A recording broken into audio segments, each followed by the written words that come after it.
unabsorbed state. So if you have dry blood on ice on your scrubs, is that considered an infectious waste? Yes. Yes. No, it's not free flowing. Oh. And it's not unabsorbed, it's absorbed into you.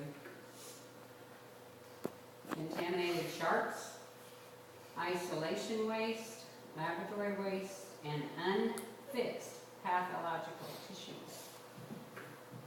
That's the best way to do it, I'm sorry. What? So I can copy all these, like, verbatim. Okay, good. I'm recording you. Oh, recording. Yeah. You look great. Thanks. Now she's gonna pose for you. Yeah, I should be like, Your anyway. granddaughter goes. What's the bottom line? Unfixed. Unfixed. Unfixed pathological tissues. I'm gonna go up close. Sorry, guys.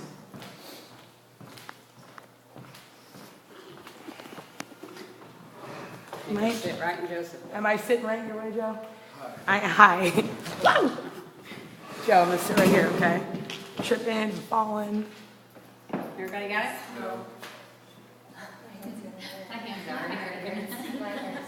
I just wrote it so fast. I'm not gonna be able to read it later, but I know that. If anybody wants me, get my number afterwards, and I'll make sure you get whatever you didn't, whatever you missed. Okay? Okay, an example, did I go? What'd you miss, Joe? No, very last one. Unfixed pathological tissues. Okay, you're good. Go. An example? Suction container that contains blood. Huh. Can't see it because it's like you got to pop it down a little bit. There you go. There you go. Better? Yes. Alright. Blood bags, blood bank collections only. See the biohazard bag? Did you hear Joe? He said at least I don't have to draw it. Do it. Draw it. Draw it. Infectious laboratory waste. All kinds of different things in here. Cultures, etiological agents, specimens, stocks, related contaminated waste, and vaccine vials. Why vaccine vials? Because they put into, they've already, Well, besides that, what's a vaccine usually? it's a virus usually. Disease, right? Yes, that's exactly what it I is. just had my daughter's had to do vaccines. I was just thinking about that.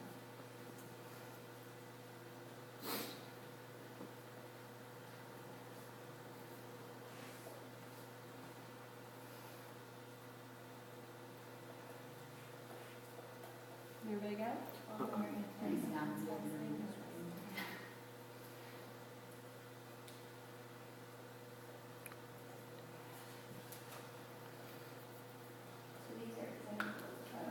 Mm-hmm. And it's gonna ask you that, remember the question I gave you? Yeah, so we told them what's in the video. And another example, what are these? Petri dishes. Kind of looks like a house in here. Can't, it looks like a house in here. Petri dishes. Garage, actually, from there. Pathological waste. We got no nothing. Mm-hmm. These are examples still of regulated medical waste. Fixed pathological waste are not infectious medical waste. Unfixed pathological waste must be incinerated. Waste containing pathological items must be appropriately labeled to ensure they are incinerated. So what are we going to incinerate? All of these unfixed parts over here. What is that?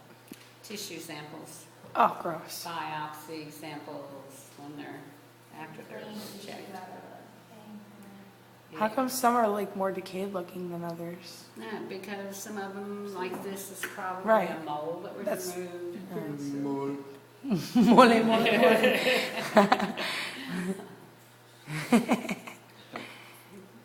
When you listen to your recording, who was that voice in the back?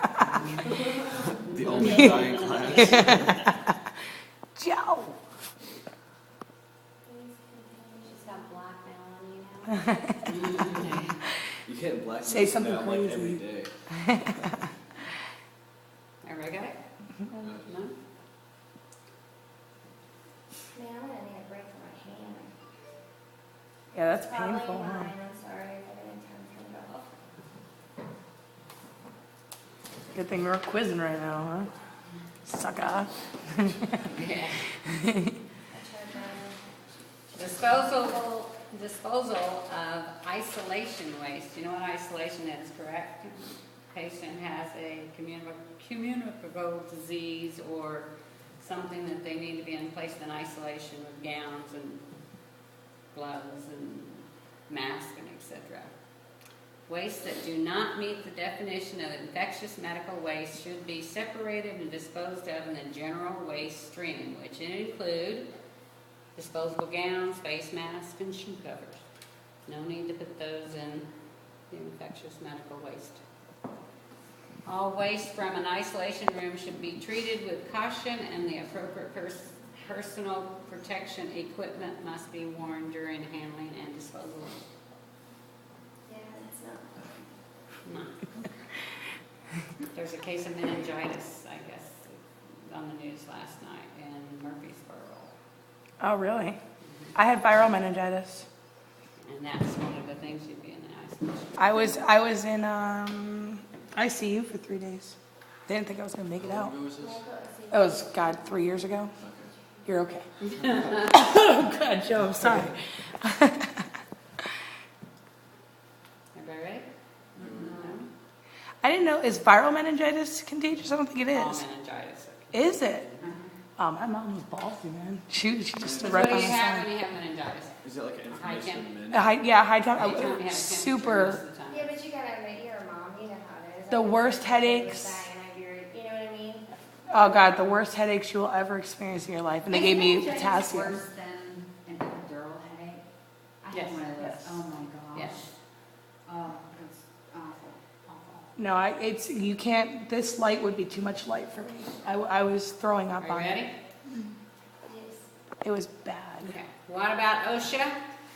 What about Don't write this, because you've already covered this with the OSHA. I was gonna say, you tell us in Ensure class. that all employees can safely perform their normal duties without undue health risk. That's an OSHA regulation anyway. Bloodborne pathogen standard developed to protect employees with occupational exposure to bloodborne pathogens, HIV and HPV. Employers required to evaluate engineering controls to reduce or eliminate employee exposure risk. Adoption of a needless system. We talked about this the last time, so you don't need to write any of that information.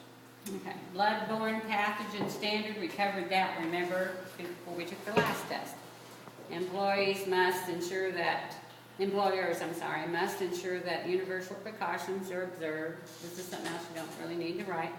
Provide free hepatitis B vaccination series. Provide all necessary PPE and ensure that it is used.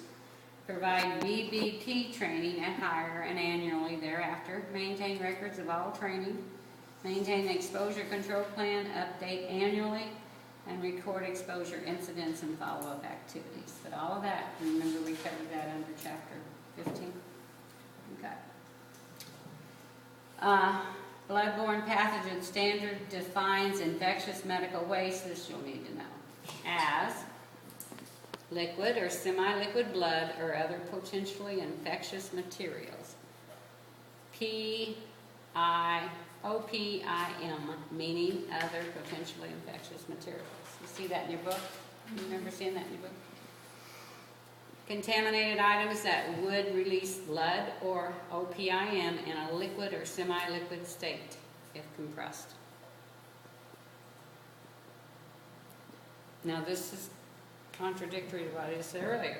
Items caked with dried blood or OPIM that would dislodge during handling. In other words, if you have a spot on your scrub and it's dried, but if you are covered with blood and it's caked, there's a big difference, correct?